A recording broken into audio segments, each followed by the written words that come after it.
জাকাত আসলে যে কোনো প্রকার বস্তুর উপরেই ফরজ হয় না। জাকাত আমরা জানিও না যে কোন কোন সম্পদের উপরে আমাদেরকে জাকাত দিতে হবে। ৫টি সম্পদের উপরে জাকাত ফরজ হয়। ১. বিচরণশীল উট, গরু, ছাগল ইত্যাদি গৃহপালিত পশুর উপরে।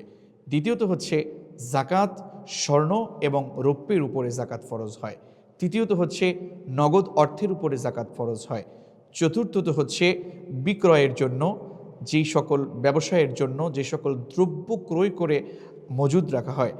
পঞ্চম যেই বিষয়টির উপরে জাকাত হয় সেটি হচ্ছে কৃষি উৎপাদন ফসল বা ফলের উপরে। আসলে আমরা জানি না কিভাবে জাকাত হবে, আমরা বুঝি না, এজন্য অনেক মানুষ অন্যায় করছি। অথচ আল্লাহ সুবহানাহু ওয়া তাআলা আমাদের প্রতি নির্দেশ করেছেন, আকিমুস সালাতা ওয়া আতুজ যাকাতা ওয়ারকাউ মা'আর রাকিঈন। আমাদেরকে সালাত প্রতিষ্ঠা করতে বলেছেন, যাকাত প্রদান করতে বলেছেন, রুকুকারীদের সাথে আমাদের সালাত আদায় করতে বলেছেন। তাহলে আসুন আমরা যাকাতের ব্যাপারে একটু জানছি, কিভাবে আমাদের কোন পশুর উপরে, কোন সম্পদের উপরে আমাদের যাকাত আসবে। এক হচ্ছে বিচরণশীল উট, গরু, ছাগল ইত্যাদি গৃহপালিত পশুর উপরে। দেখুন, আমাদের দেশে বিচরণশীল এরকম সুযোগ আমাদের দেশে তেমন একটি নেই। এজন্য আমাদের এই দেশে তেমন একটি এই গৃহপালিত এই পশুর উপরে জাকাত হয় না। দ্বিতীয় যে বিষয় সেটি হচ্ছে স্বর্ণ রৌপ্যের উপরে জাকাত।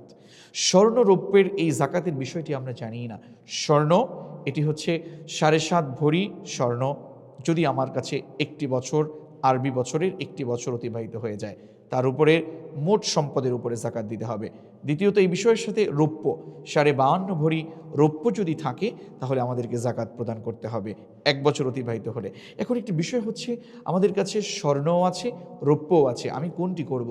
হাদিসের ভিতরে বিশেষ করে রৌপ্যের উপরেই জাকাতের মাসআলাটি বেশি এসেছে।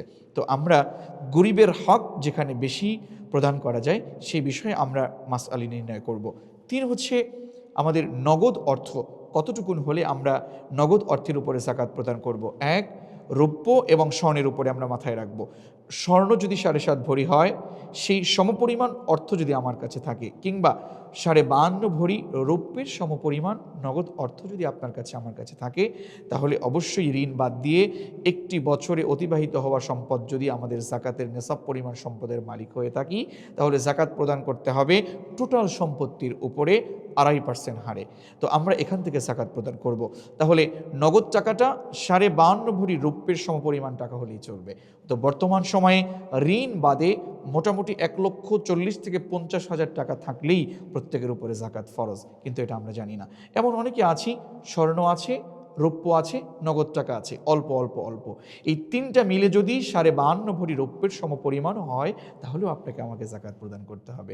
এই ব্যাপারটা আমরা জানি না। অথচ এই জাকাত প্রদান না করলে আল্লাহ রাসূল সাল্লাল্লাহু আলাইহি ওয়া আলিহি ওয়াসাল্লাম বলেন, ওয়াযু সাররাতিন মিন মালিন লা ইউআদ্দি হাক্কাল্লাহ ফি বালিহি, এই জাকাত যারা প্রদান করবে না, আল্লাহ তাআলা তাদেরকে সর্বপ্রথম জাহান্নামে নিক্ষেপ করবে।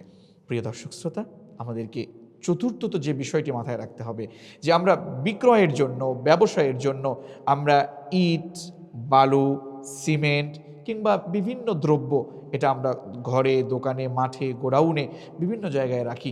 ইভেন বিক্রির জন্য যদি জমিও ক্রয় করেন, কিংবা বিক্রির জন্য যদি ফ্ল্যাটও ক্রয় করেন, তার উপরে জাকাত হবে। সেটা বিক্রয়ের জন্যে, ব্যবহারের জন্য নয়, কিংবা আপনার ভাড়া বাসার জন্য যে টাকা ইনকাম করবেন এজন্যও নয়, বিক্রয়ের জন্য যদি হয়, এজন্য মাথায় রাখবো যে আমরা সবসময় নিয়ত এবং যে কোনো আমলের ব্যাপারে খেয়াল রাখবো, যাতে করে আমার গুনাহের কোনো কারণ না হয়।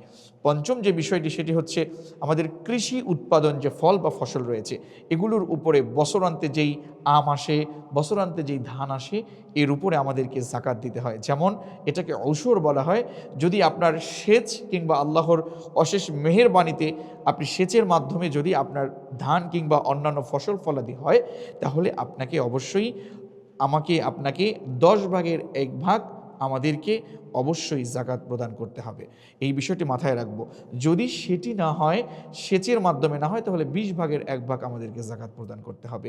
এই বিষয়গুলো মাথায় রেখে আমরা যদি আল্লাহ সুবহানাহু ওয়া তাআলাকে খুশি করে আমরা তার হক, গরিবের হক দিয়ে থাকি, আল্লাহ তাআলা আমাদের সকলকে জান্নাতে দিবেন আশা করছি।